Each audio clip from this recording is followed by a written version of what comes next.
Welcome, one and all, to the inaugural episode of Tomlinson Talks, the alliteratively titled podcast with its branding stolen from my weeknight segment with Kevin O'Sullivan on talkRadio. I am Connor Tomlinson, your hopeful host for the next few weeks at least. Every Friday I aim to get these out, and we'll be discussing politics, pop culture and all manner of topics in future, hopefully with some friends of mine and some esteemed guests who can talk on various topics with more expertise than I can muster. However, if you're questioning my level of expertise, well, let's run through my career accolades, in case you sort of stumbled across me from a random media appearance and weren't quite so sure as to why I should be rambling on in your ear holes. I am the head of research at the British Conservation Alliance. That is a free market environmentalist, eco-modernist think tank, student activist network, young professional network, which goes around the UK and permeates the ecosphere and the online sphere with ideas relating to whether or not the government are spending too much money or money in the wrong direction on conservation projects, environmentalists, and woke green stuff, as a lot of the networks I work with like to call it. And the problem is, currently, the environmental debate is monopolised by crazies like Extinction Rebellion and Insulate Britain and all of their acolytes spurned on by Roger Hallam and the likes of the egotists who like to sit in the road or want to appoint themselves heads of unelected committees like citizens' assemblies who are vanguardist parties for an eco-socialist revolution who are going to transform the world fundamentally, and they just need all the money and power they've ever wanted so conveniently to do it. So we are the pushback against that.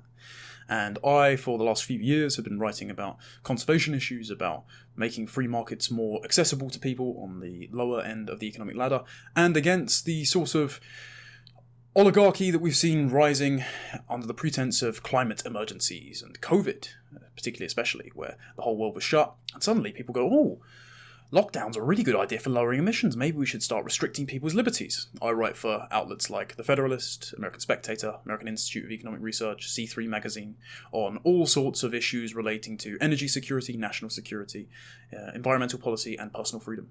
And I am going to be the watchman on the walls against any sort of eco-fascism, eco-tyranny that is coming down the pike. And believe me, that will be the next battle after COVID, after the budding war in Ukraine. But all those issues intersect with today's topic, and that is the wonderful dead horse that we all love to beat, though we wish it were kind of dead given the ideas it comes out with, the World Economic Forum. This morning I chatted to Peter Cardwell from talkRadio on air. It got clipped. Link will be provided in the description. And I believe it was a hopefully flashpoint moment alongside Majid Nawaz's recent appearance on Joe Rogan, which drags criticism of this unelected idea poison factory into the mainstream. Before anyone who mentioned it on talkRadio, for fear of Ofcom regulation, for those who aren't aware, in Britain we have our communications regulated by a central government body which censors what you can say before a 9 o'clock watershed, for example, so you can't swear on live TV, you can't talk about certain topics. Hosts and journalists are beholden to impartiality clauses. Fortunately, I'm brought on as a commentator. I got my start partially with Young Voices UK, an organisation which promotes, under the broad tent of classical liberalism, young commentators and writers who want to advance policies and conversations to do with advancing human rights and personal liberty. Human rights in the objective, natural law standpoint, not the UN's wavery definition that the likes of Jeremy Corbyn or Angela Merkel have seized upon to say, oh, broadband is a human right, and that means that you can be entitled to other people's stuff as a human right. You know, shelter, food, and that aren't a human right because someone has to grow it and build it, and you can't use someone as a slave to get your human rights. But by the by, I got my start with Young Voices, and ever since I've been on various networks talking about this issue, but it hasn't been quite so foremost, you know. Some people have called into the stations before and said, hey, I'm concerned about this unelected body that have been pushing ideas like the Great Reset on us. And before it was decried as a conspiracy theory, 2019, it was the sort of stuff that only Alex Jones would talk about. Alex Jones, who seems to be right more than wrong these days, and Sandy Hook aside, he seems to be more of a purveyor of spoilers than conspiracy theories, which is, I suppose, a sad state that the world has gone to when, the turning the frogs gay guy is more right than not. But I've been talking about this for quite a while. I've been written some pieces in American Spectator, in Town Hall, etc. I even wrote a piece quite a while ago, I believe it was something called Conservative Progress, about the integrated military review that the UK had done. And I was quite an early adopter of this because I investigate the World Economic Forum's website, and I saw their global reach and the tendrils they have, as my friends at the Lotus Eaters like to say, in various world governments and institutions, and thought, this is strange that the military review that the UK government is producing is talking about a cyber pandemic in the same way that the World Economic Forum are. It's very strange that they seem to be assessing the modelled role of climate change on our equipment, on migration, on troop dispersal, on things like this. It's very strange that the exact same attitudes towards enemy countries that the World Economic Forum has are going to be taken by the UK government. So we can, in one breath, condemn China for its Uyghur genocide, and in the other say they're an instrumental partner in combating climate change.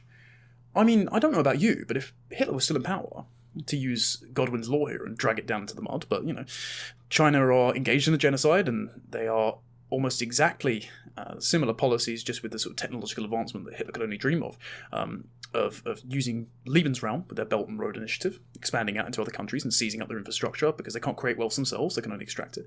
I think if Hitler were in the same sort of boat, we wouldn't be working with him to tackle global challenges. Oh no, we would be laying at the feet the full cost of his atrocities and hoping that a supplementary government could be brought in that were more amenable to tackling world challenges without executing so many innocent people. I don't see why we should be working with China. I think we should be deposing the state as quickly as possible, and then maybe, for example, they wouldn't be reopening 252 coal-fired power plants, which are going to increase global emissions 16% by 2030. Now, the UK is 1% of all emissions. If you think we're going to get rid of ours and then the world is suddenly going to follow suit unless it's made profitable, unless we can create technologies that we could export out into the world that can make nations like Malawi, who still burn wood for fuel, and you still have... It's one of those nations where those thousands of children, according to the UN, who die of pollution deaths, indoor air pollution deaths every year, that's one of the nations that has that problem. If you think they're going to adopt renewables overnight when they have got the infrastructure, they, as Michael Schellenberger has written out, haven't got the population used to consuming electricity on a wide scale, so they're going to have overconsumption and blackouts. If you think they're going to skip over fossil fuels, when that is one of the main resources that Britain used to spur the Industrial Revolution, that got us away from wood burning, that allowed our forests to regenerate, that got us our GDP raising, our life expectancy raising, our infant mortality rates lowering. If you think they're going to skip over that just because we tell them to, we're living in fantasy land. And the only way we can do any better, really, is if we have the support of some of these giant titans of industry. If we, one, repatriate manufacturing, or two, in some magical twist of fate, get rid of the CCP, enable China's people to overthrow their tyrannical government and install an East which is, well, has the glory of what the Chinese Empire, what the incredible culture they had prior to Mao's Cultural Revolution would permit them to do. The beautiful work ethic of the people could be a brilliant partner in that region. We're seeing that somewhat with India at the moment. I mean, look at how many Indians have migrated over to the US and are running Silicon Valley. And it's because the Indians have brilliant work ethic, they've got generally great education, and we're sort of snapping up their best and brightest, especially in the NHS over here. But anyway, tangent aside, we're going to be talking about the World Economic Forum because it's a very dense subject, and unfortunately in those 10 minutes that I explored with Peter Cardwell, I looked at something called the ESG Scores, the Environmental, Social and Government Scores, and what those were is a form of social credit system. And that's the easiest way you can break down the door and really enter people into the conversation for something that they haven't heard about before, because that's something genuinely scary. But the World Economic Forum is an incredibly dense topic, and I have on the shelf next to me here 2 books which are very pertinent to today's topic, because Huxley and Orwell were in correspondence. Now, Orwell was a socialist, so he didn't quite grasp why his ideology would actually lead to this kind of hellscape in all examples. And I have a piece on my Substack, and I'm sure it'll be a future podcast topic, as to why Marxism always leads to totalitarianism. It's expressly in the doctrine. But much like Orwell's misguided belief in socialism, I think that the heads of the World Economic Forum and the people still enmeshed in its ideology are looking at things like Nazism, are looking at the atrocities committed by Soviet states, and are thinking, hey, how do we do our best to avoid that? And in that respect, they are going full throttle towards a form of totalitarianism, but with a woke agenda. Essentially, conformity to wokeism, to identity politics, to race, gender, and class socialism are the initiation ceremony to this old boys country club the World Economic Forum has become. But the reason I mention Huxley and Orwell is because Huxley and Orwell were in correspondence as to whether or not privation, real oppression, living like the downtrodden proletariat before and particularly during Soviet Russia, or whether abundance, whether technologically advanced degeneracy, whether sex on tap, whether drug addiction, plugging ourselves into the digital metaverse was going to be the totalitarian hellscape that we experience. And it seems like, even though I hate dialectics, and we're going to go into a little bit of Hegel today and why he's wrong on bloody everything, even though I hate dialectics, the dialectic between the two men's perspectives, the two extremes of poverty and government-controlled confiscation of all things pleasurable in life, and then the mandate that you are just going to glut yourself with sex, with food, with drugs, with chemically induced experiences, similar to sort of Robert Nozick's experience machine. There seems to be a synthesis of the two perspectives to the hellscape we've gotten today, and that's why when we stare down into our phones, at once we're being digitally erased by the cancel culture mob, by Google Pixel's new phones that can allow you to remove people from the background as if you're some sort of Stalinist photo editor or someone working in the Ministry of Truth in 1984, deleting documents of people as if they'd never existed.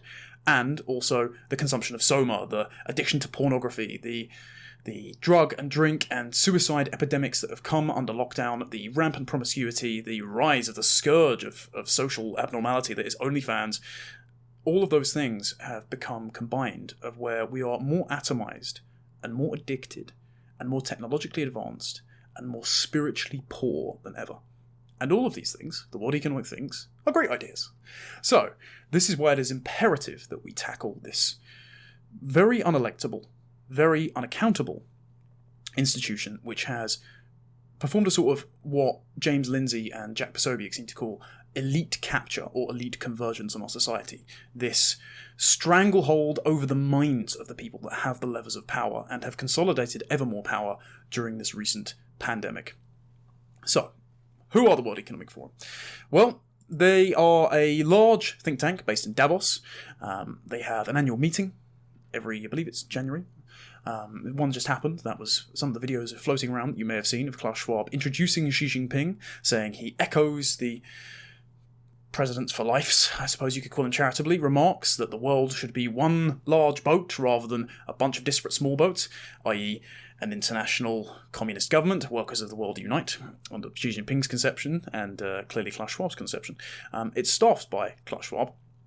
And Klaus Schwab was born in 1938 in Ravensburg, Germany, so he's a man who grew up in Nazi Germany, and I think it's charitable to say that he wants to avoid best he can a reinstitution of Nazism. Now, the issue with that is, much like the Frankfurt School in the 30s, he's run to a form of socialism, and identity socialism, as the reaction. And much like horseshoe theory, usually, you say Nazism is here, and then we say the World Economic Forum's identity socialism are here. They have the same tactics, they're on the same level, and they're both like a breaking bow to either side. They're using identical logic in terms of group rights, they just invert the groups that they think are preferable. In the case of the World Economic Forum, they want to be inclusive and sustainable. Now, of course, Germany was very inclusive in the 1930s and 40s to those they determined Germans. However, those they didn't determine Germans, black people, gay people, disabled people, and particularly Jews, they excluded them in very, very violent fashion. And I think we're going to see with the digital infrastructure that the World Economic Forum is going to lay out, the expulsion, similar, of dissidents from the new, inclusive, sustainable world order, as they kept saying under COVID.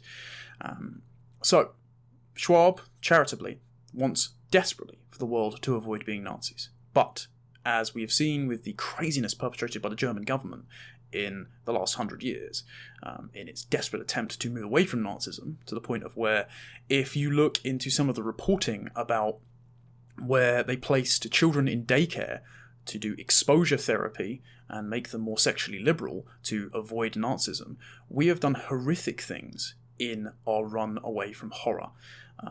So, I think the World Economic Forum needs to be called out in the practices that it is doing, and some of those are as following. So, the ESG scores seem to be one of their central tenets of what Klaus Schwab calls the Great Reset. He wrote a book called COVID-19 and the Great Reset, early into the pandemic, and then he also recently wrote a book called The Great Narrative, and which is that now that a lot of the democratization of information caused by the internet, which they're trying to clamp down on, we'll get into that later, has exposed the World Economic Forum for its terrible ideas. It seems that Klaus Schwab wants to seize upon the narrative and reshape things to be more palatable to sell to people. It's much like a used car salesman who shows you a motor with miles knocked off its clock with the door hanging off, and you say, well, I don't want to buy this damn thing. And then he is insistent, rather than showing you a new car, saying, oh yeah, it will get you from A to B in this quick. It'll be quicker than walking. And it's like, well, yes, but it's very expensive. It might crash, etc. Yeah, but it's quicker than walking there. That's not a very convincing sales pitch, but you're still pivoting to try and sell me it anyway, so we should be very skeptical. The Great Reset, though, is the idea that we can transition from our present economic model, which Klaus Schwab determines to be capitalism. Capitalism, by the way, is a Marxist term. Free markets or free exchange is what describes human beings' innate right to give over goods or services for things that they determine valuable from others, be that money as an intermediary, as a representative of something valuable, or directly trading things like, I'll dig you a ditch for a crate of apples. And that's our right to do that between two people or a group of people. Ultimately, at the moment, interceding bodies like the World Trade Organization or governments that set trade standards or tariffs and that, they mean that we haven't got free exchange. We've got a form of mercantilism or corporatism where certain companies get preferential treatment because of governments, and that creates things like monopolies. Reminder, we wouldn't be having economic crashes or big business monopolies if the government weren't creating policies around printing money or favouring certain businesses and letting them rise up while their competition gets crushed. We would have a lot fairer of a system, but it seems that a lot of people want to be in the levels of power and the halls of government to personally enrich themselves. But anyway, Schwab believes that we are in capitalism, and Schwab believes that we need to move away from shareholder theory, which is that companies are beholden to their shareholders to make a profit, and towards stakeholder theory. And stakeholders are people who have stakes, who have interests in the outcomes of transactions or the actions of businesses. So, for example, if you're a stakeholder, you might be someone who's an expert in environmental policy, and a company that ships all around the world might be responsible for a certain number of carbon emissions. And you might be saying, well, by the virtue of your business existing, I'm breathing really poor air in my city, so this is how you can reduce your emissions. So a company has to institute a certain number of environmental policies, like planting this many trees, like buying this many solar panels, like investing in automation of their trucks or ships, which I've met people at COP, for example, who are investing in automated shipping routes and freight ships in the future. They have to invest in that, or they don't get the preferential treatment by the governments partnered with the World Economic Forum, or they don't get preferential funding by the investment capital firms who back the World Economic Forum. A lot of holding firms who have got a lot of money in them. And they're big names with a lot of money, but you may not have even heard of some of these companies if you go and look at the people investing in them on the website. You may have heard of some of them, like BlackRock Capital, who own even things as small as Neil Young's catalogue on Spotify through various music producers and things like that, but they also own a vast amount of property in places like New York. So we're seeing what we'll talk about later with the 2030 agenda of you will own nothing, you will be happy, come to fruition with a lot of the firms that donate to the World Economic Forum buying up properties and making us rent serfs because they're making them rent only. But anyway, so the businesses that sign up to the ESG scores, the ESG standing for environmental, social and governance scores, they have to abide by a certain set of criteria. They've got to be sustainable, they've got to be socially inclusive, so they've got to have a certain number of women and minorities on their board because the World Economic Forum keeps asserting that diversity is our strengths and that more corporations that are more diverse, that have a certain composition of skin colour, certain composition of gender, of sexuality, are more profitable.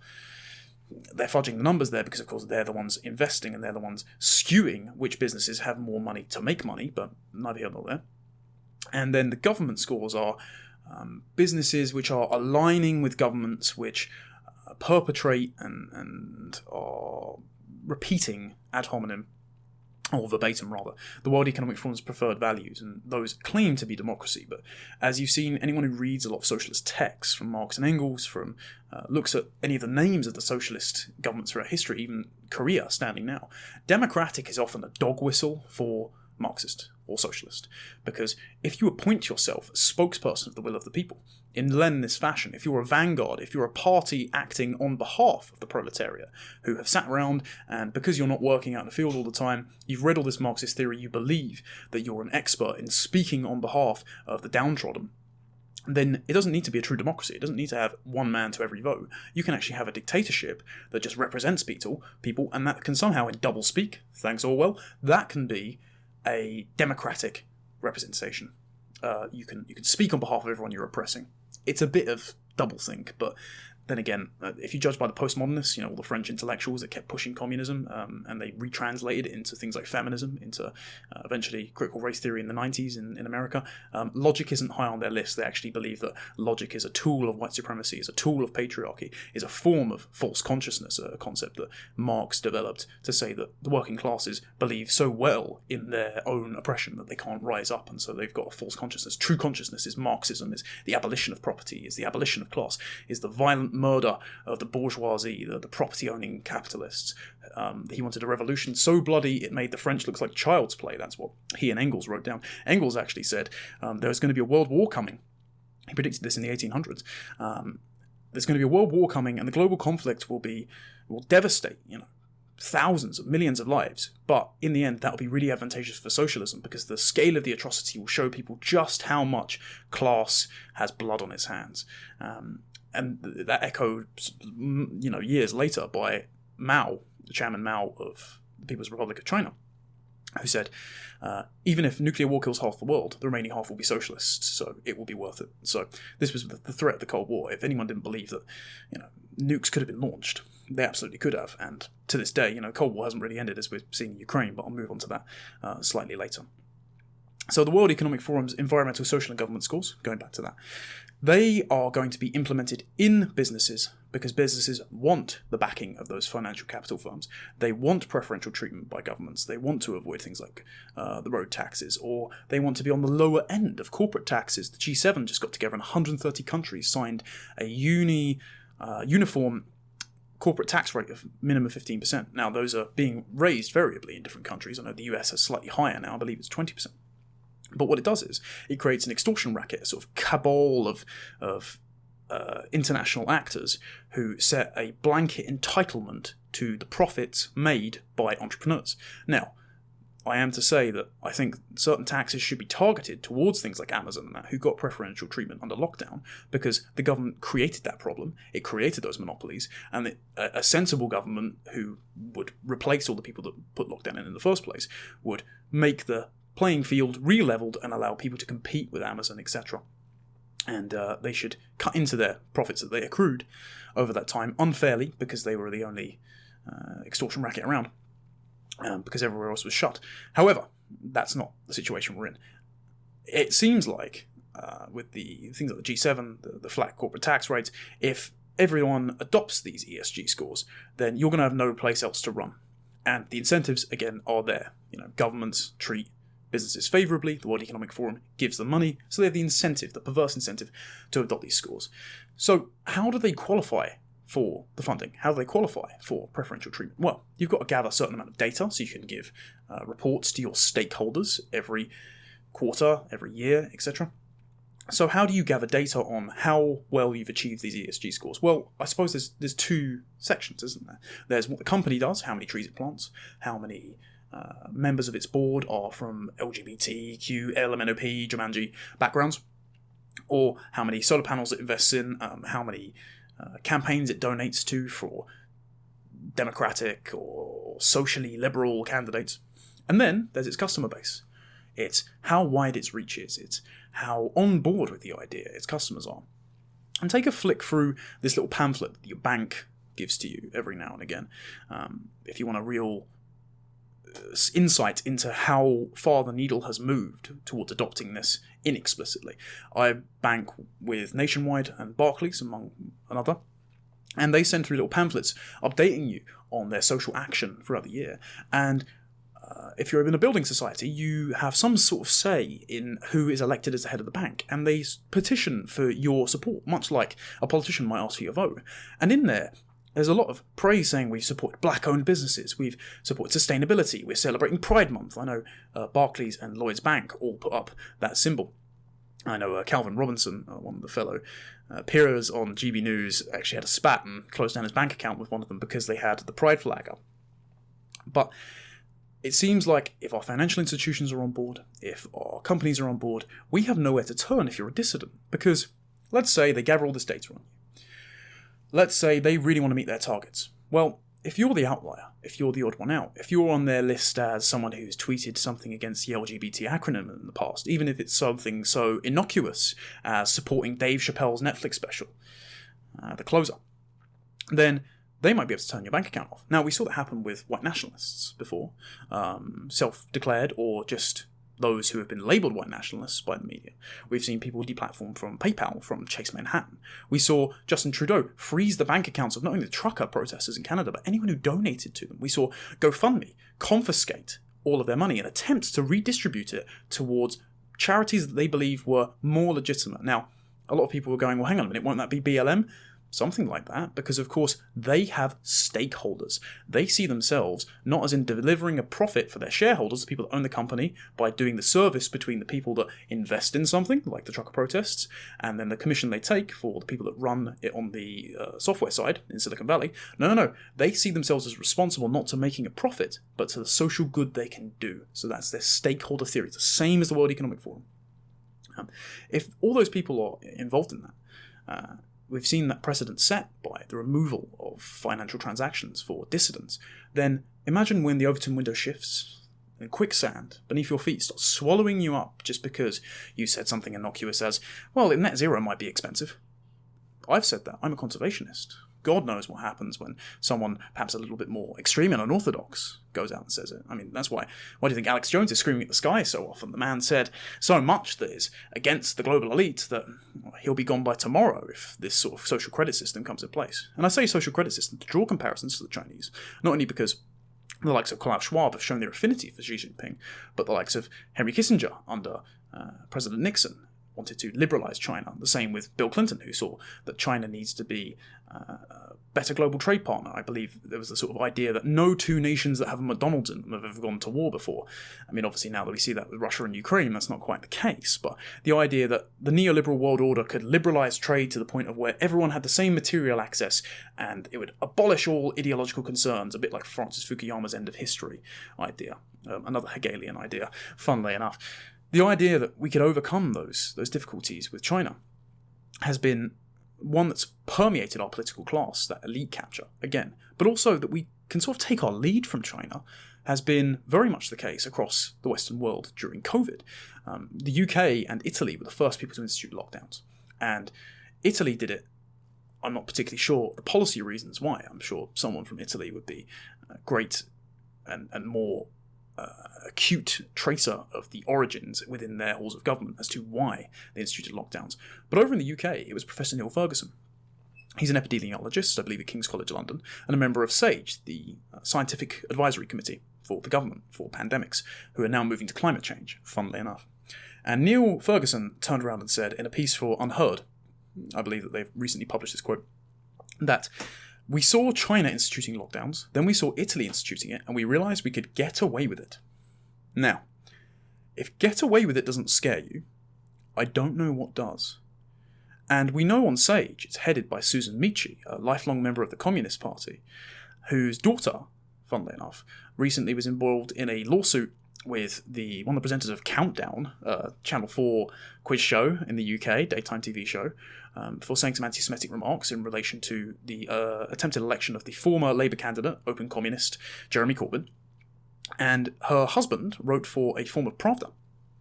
And she's a very rich woman. She's a multi-millionaire. She's descendant of a Tory baroness, etc. She's a long line of political class. And this woman said we need masks and social distancing forever. And when questioned on Good Morning Britain during the pandemic, I believe this was August as well, by Richard Madeley, she said that there was no conflict of interest between her political allegiance and her scientific advice. Now, anyone who knows anything about communism knows that they are utilitarians with the truth, that they have no committal to being honest, because if you've predefined yourself and your utopia as inevitable, as perfect, then how you get there doesn't matter. History is always going to lead there, and anything you do to accelerate that process is therefore excusable. So, should we take her at her word? Absolutely not. And should we believe that the likes of Sage weren't deliberately collapsing the economy to get to some sort of utopian conception where they could engineer a perfect society for us all if we just sit down, shut up, and stayed in our homes? I think we should be very sceptical as to whether or not they had our best interests at heart when making policies based off of the ideas of China. Now, why do I say all that? Because if the World Economic Forum, if our policymakers, if our unelected civil servants in Whitehall, if the people in Davos have this affinity for China, if they have this belief that if China and the West was just to compromise, we could make a perfect society, then what gives you the impression they wouldn't think a social credit system would be desirable? Now, China's social credit system, if you've ever seen the Black Mirror episode Nosedive, involves ranking you based on whether or not you have said dissident things about the Chinese government, whether or not you're a good citizen, whether or not you have interacted with other people politely on Weibo, that's the Chinese social media app.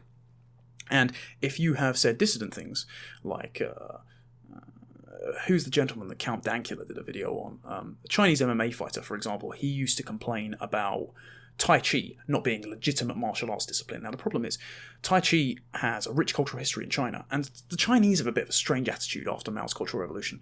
They can see that the Cultural Revolution, in attempting to erase all of Chinese history, wasn't quite successful, and it led to a lot of deaths. And with the impression to the West that they're liberalising, it opened up trade corridors. So they still have a strong sense, not just ethnically, but culturally, of Chinese heritage. That's why you see a lot of Chinese movies do so well, like the IP Man franchise.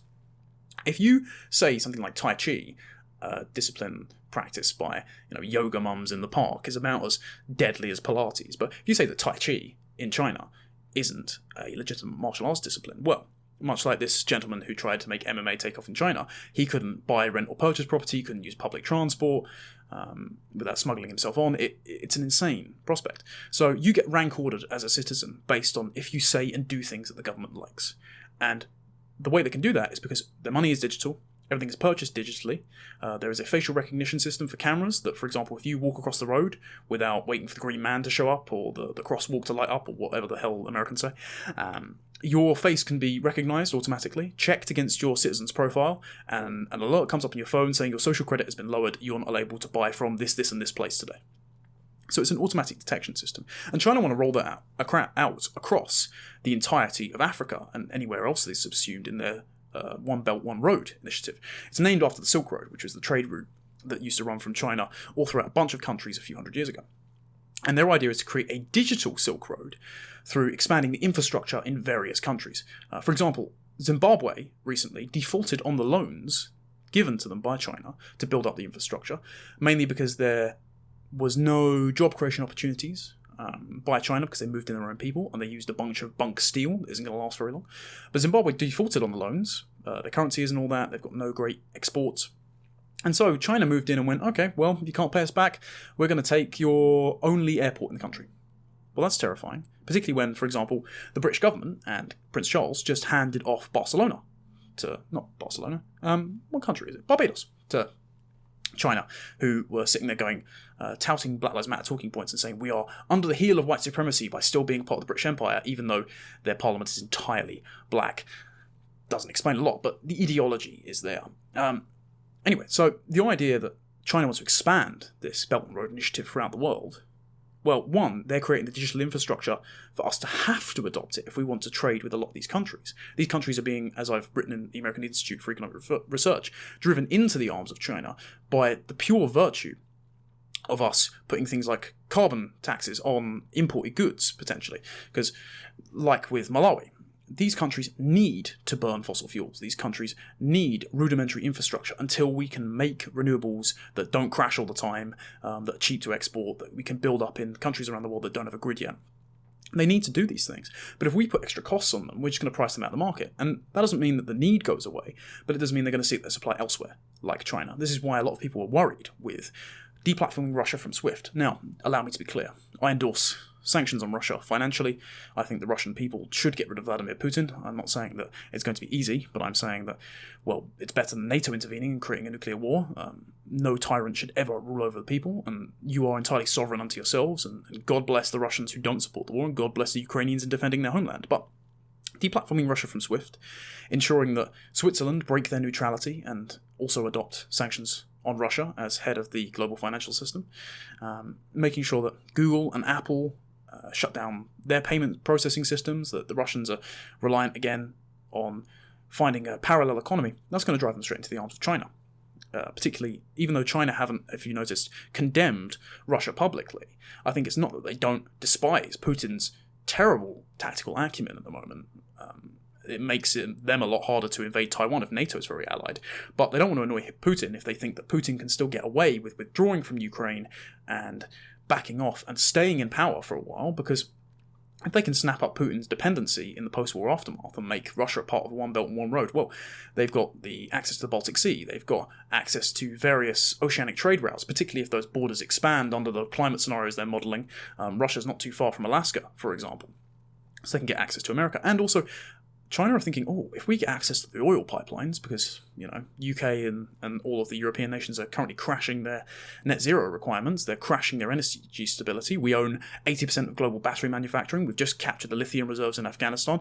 If we get the oil reserves in Russia too, particularly when the US has just doubled its imports of crude oil from Russia from the last year, after Biden put a fracking ban in place and turned off the taps on Keystone XL while it was being constructed, also opening them up to a Trans-Canada lawsuit. I've written on that.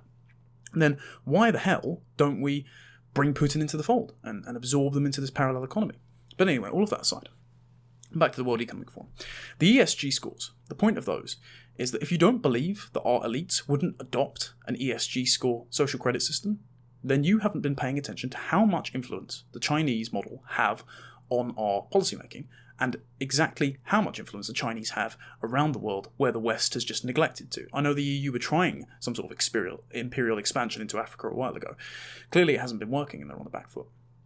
So enter the World Economic Forum, who are all for this idea, and the G7 who are helping them. I mean, Chancellor Rishi Sunak, as Majid Nawaz already spoke about on Joe Rogan's show, is developing, spearheading a global currency system, digital currency system, with the G7 countries leading the way. And as an article in the Telegraph, I believe, said, it's programmable by your government or your employer to be spent only on goods they deem necessary or essential. And that means, in a similar way to food stamps, your employer can say, hey, here's your wages, you can only spend it in-house. And that creates a sort of circular closed loop. It creates a mercantilist preferential interest style economy. It's a bit like the mill workers hundreds of years ago who used to pay their employees in tokens and you could only buy back from the mill. So it creates a closed economic loop, and it means that you can only buy from preferential partners of the World Economic Forum. But it also means that if it's entirely digital, well, say that it's hooked up to your social media, say that it's hooked up to your digital ID card, which the EU have just implemented for, quote, renting a bicycle, for example, which we'll get onto renting only in a minute. Or the online harms bill. I remember a while ago, to be quite so crude, Theresa May proposed a masturbation pass to ensure that pornography websites had an age gating in the UK. I'm not against that, by the way, but I am against the idea of a digital ID card, because if your social media accounts are tied to your ID, it means that whistleblowers are impossible. It means that your entire social media history is subject to government scrutiny and censorship. And it also means that if the government institute a digital currency, well, you say something the government likes and boom, there goes your ability to buy groceries. It's an entirely terrifying prospect that the World Economic Forum, that the G7, that their partners in government, that their partners in business are pushing. And there are perverse financial incentives for this system to be in place. So, what are the goals of the World Economic Forum? Well, they're much like the United Nations 17 Sustainable Development Goals. Now, the United Nations goals also have the date of 2030. Not 2050 like net zero, so they're quite more accelerationist. But they're about as nebulous as things like no poverty, no hunger, reduced inequalities, and gender equality. Now, when we talk about equality, we've seen a lot of words like equality banded out in conjunction with the word equity.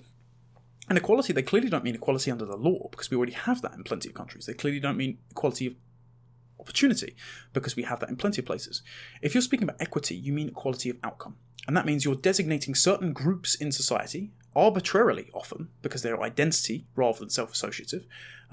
So equal outcomes for black people and white people, not just equal outcomes based on people who choose various career sectors within the same area.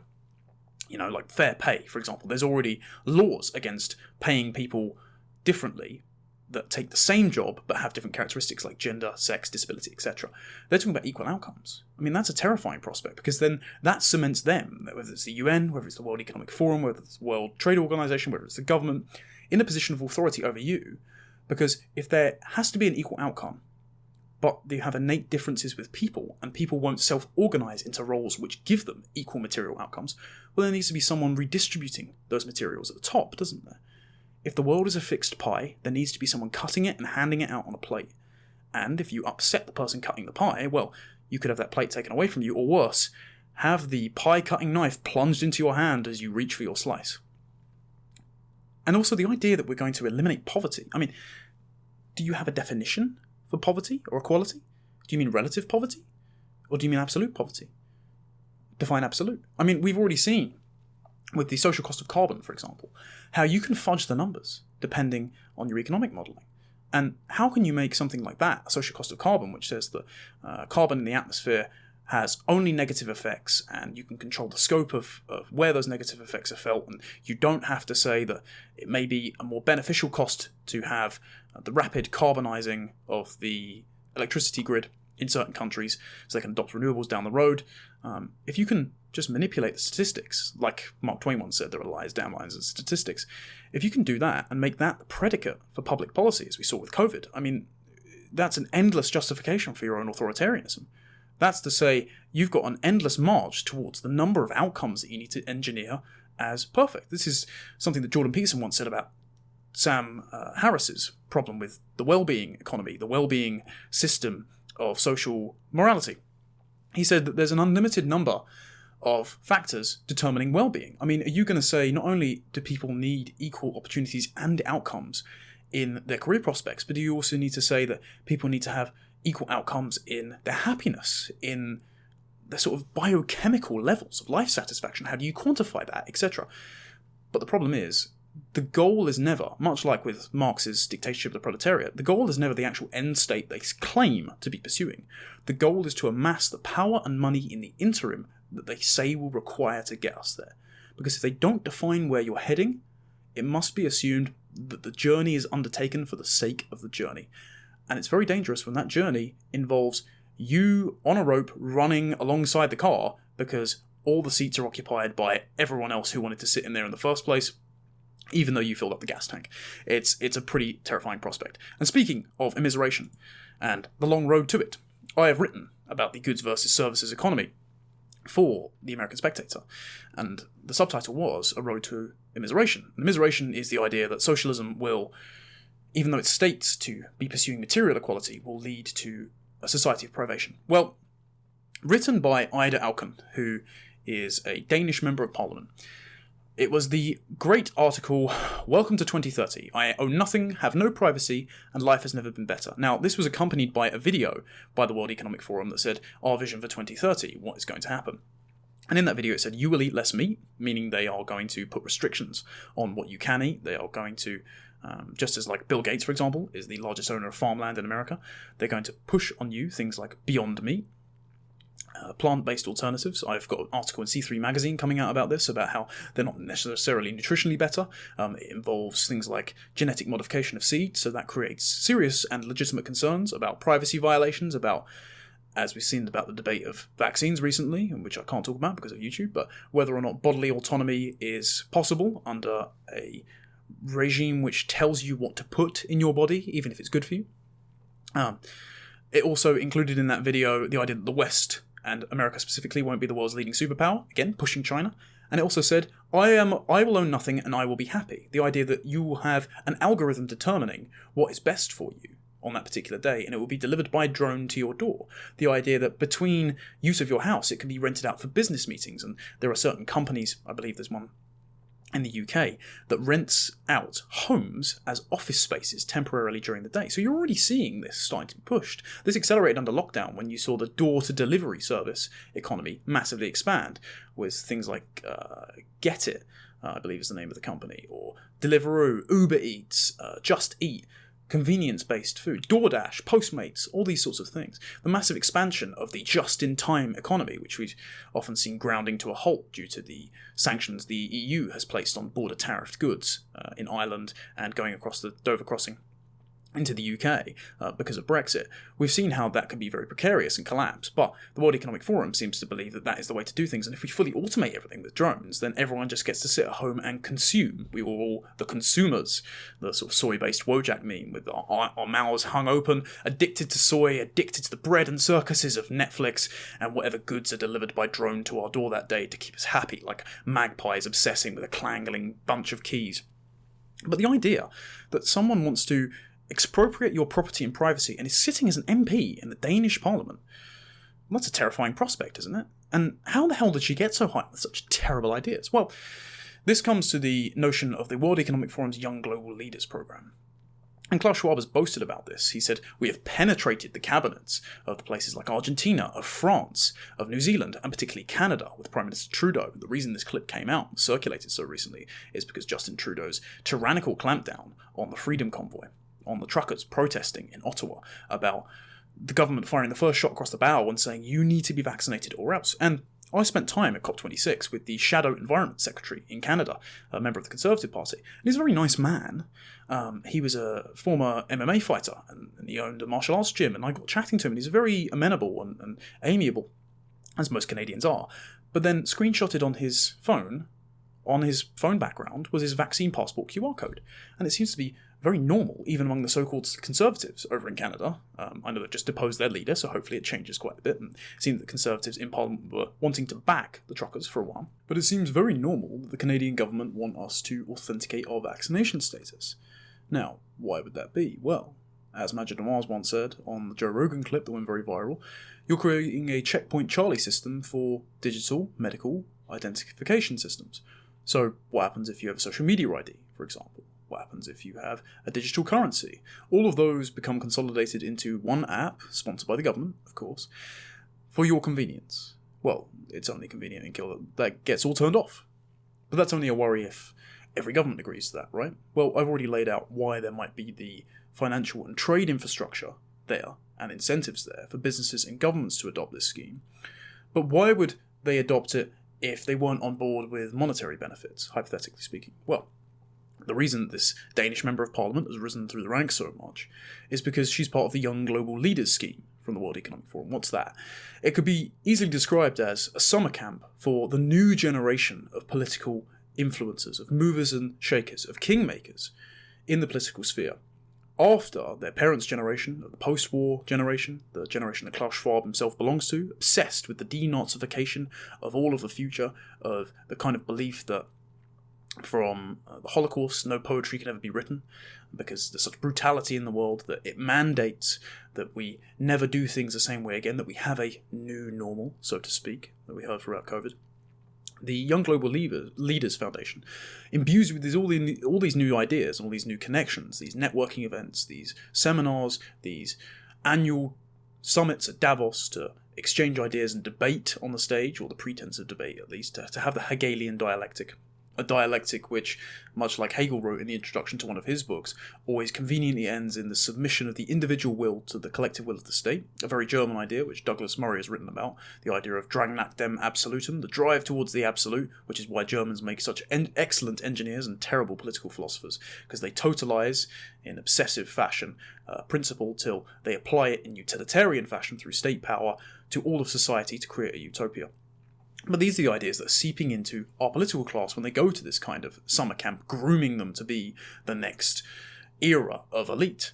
And when these elite consolidate more power under the advice of the Hegelian socialist-style ideas of the World Economic Forum, in a crisis like COVID-19 or a coming climate crisis, whether or not that may exist, or the cybersecurity crisis, the cybersecurity pandemic specifically, as Klaus Schwab keeps talking about, when that happens, one, they have the incentive structure there to drum up emergencies as excuses to usher in new powers, the new Great Reset, as many of the world leaders keep talking about.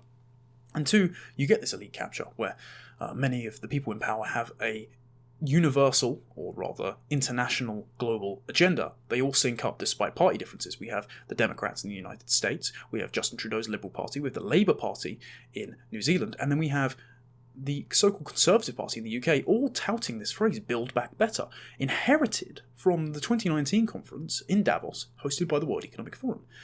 Now, despite the names on these parties claiming to have very different political ideologies? Well, we have a convergence here of identity, of ideology, and this convergence is backed by the beliefs in the World Economic Forum's stated agenda, but also because the World Economic Forum controls so much capital flowing through it, because it controls so many people, as Klaus Schwab said, they have penetrated the cabinets. It controls so many people in positions of power, and it guarantees positions of power for the people that go through its global leaders program. It creates these perverse incentives to adopt these bad ideas, even if they won't work. And ideas like the donut economy, for example, and this is something I really want to talk about because not many people have seized on this yet in the last few minutes of this podcast.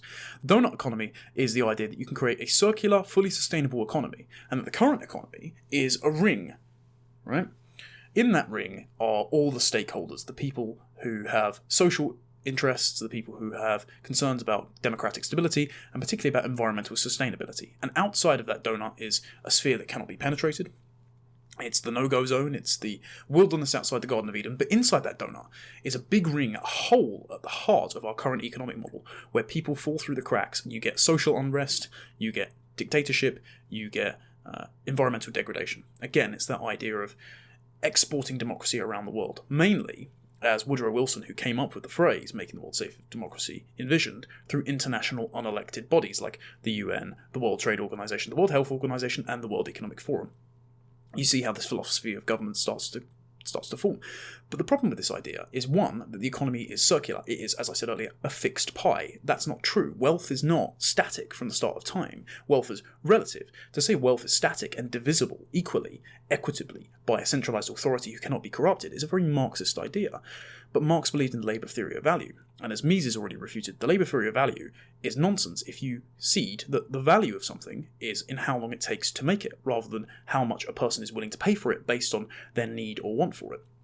And an iPhone took a lot of ingenuity, innovation, shipping various materials around the world. It's the culmination of human civilization in a small brick that you can take to instantly transport information that years took a ship to have messages in a bottle take around with you. But you get dropped on a desert island where there's no plug sockets, where you can have heat and water damage to your phone, where you can't, it's less useless than a shovel, that £1,000 phone in your pocket is suddenly worthless, even though it took a lot of ingenuity and labour to make.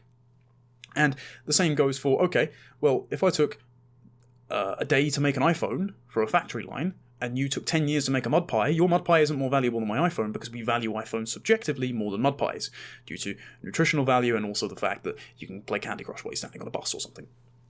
So the idea that we're going to adopt Marx's conception of material reality equally divisible, because wealth is a fixed pie from the start of time, is insane, and it's led to that redistributionist model of command economies, which have collapsed everywhere they've been tried in every socialist state. It falls afoul of Mises' knowledge problem, which means that bureaucracy can't keep up with innovation, and means that people always lose out. It falls afoul of these sort of commissar-style targets placed on business, and that led to the USSR having one factory for the right boot, one factory for the left boot, just to keep economic prospects on paper up, even though privation was absolutely rampant. And it falls afoul of Robert Nozick's notion that you can create a utopia that has and accounts for everyone's diverse needs, interests, and ambitions. You can't. That's why you need a meta-utopia, a system of decentralized opportunities allowing you to create your own utopia to serve your own interests, non-violently, of course. But then their conception of the donut economy is one that is entirely sustainable and circular. And that means that you somehow abolish the concept of entropy, something that Steven Pinker's written about in Enlightenment Now, a book that otherwise I have my problems with, but it focuses on the power of innovation materially to advance ourselves and our societies beyond privation towards an era of prosperity, and that has its own issues. The New Humanists haven't had the same problem. They've fallen afoul of the same issue that Nietzsche had, where you can't progenate your own values, you can only rediscover objective reality. And sometimes, if you say that you can create your own self-serving morality, then it means that the will to power is the legitimate arbiter of what is true and fair, rather than truth and objectivity governing what is moral.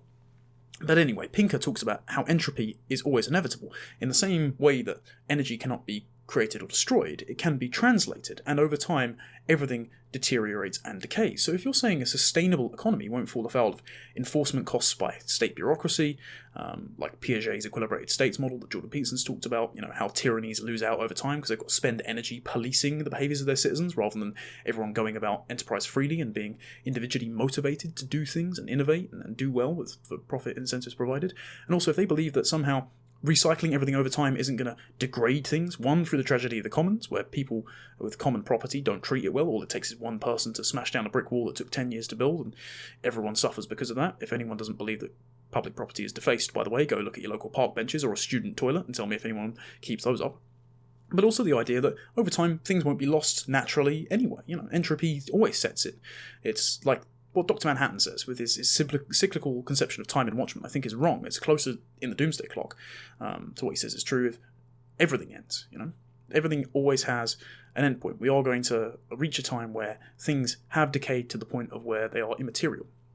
And so the World Economic Forum's idea of a cyclically recycled economy is both historicist in the Hegelian sense, it reaches in the Marxist sense and the Fukuyama sense really, in that we reach the apotheosis of human evolution, that we reach the end point where everyone's in utopia and we don't need to advance past this point of technology, and cars are so inefficient compared to public transport we can get rid of them, and we don't need privacy anymore because we can be comfortable rent serfs.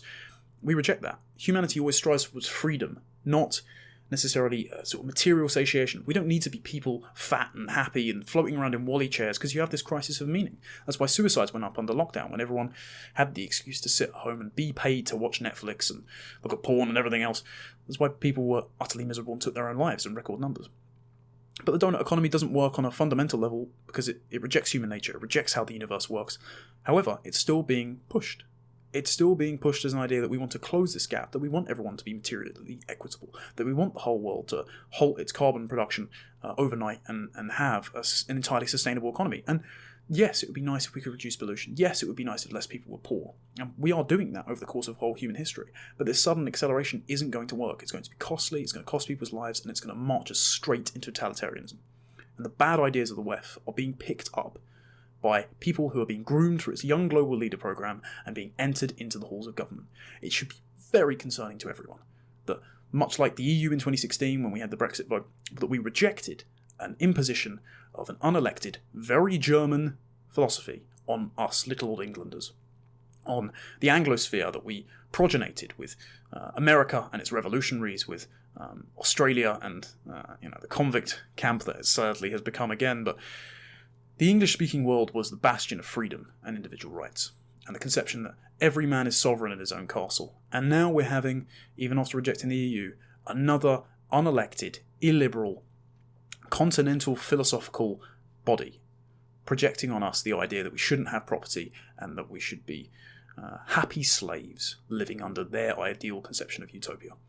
I don't know about you, but if they tell me that I will own nothing, they can damn well come and try and take it. Thank you very much for listening to the inaugural episode of Tomlinson Talks. I did have a couple of technical hitches there. I hope that it went off without being noticed, so I will edit those together in post, but I hope this is something you found very valuable. I will in future try and bring on some guests to have a bit of a sparring match with, but I do enjoy this monologue style stuff, and hopefully I'll be picking up on some topics that I couldn't go into depth about in my mainstream media interviews, but I can talk at length about on here. I'm going to produce these hopefully every Friday and get these out for or Saturday and get these out for a weekend listening for you. And hopefully you can join me on this auditory journey in future. I will try and get a video component up if that is possible. Thank you very much for watching. Please feel free to keep in touch with me on Twitter @con_Tomlinson and follow the rest of my work in various outlets and at the British Conservation Alliance. Until next time, God bless and all the best.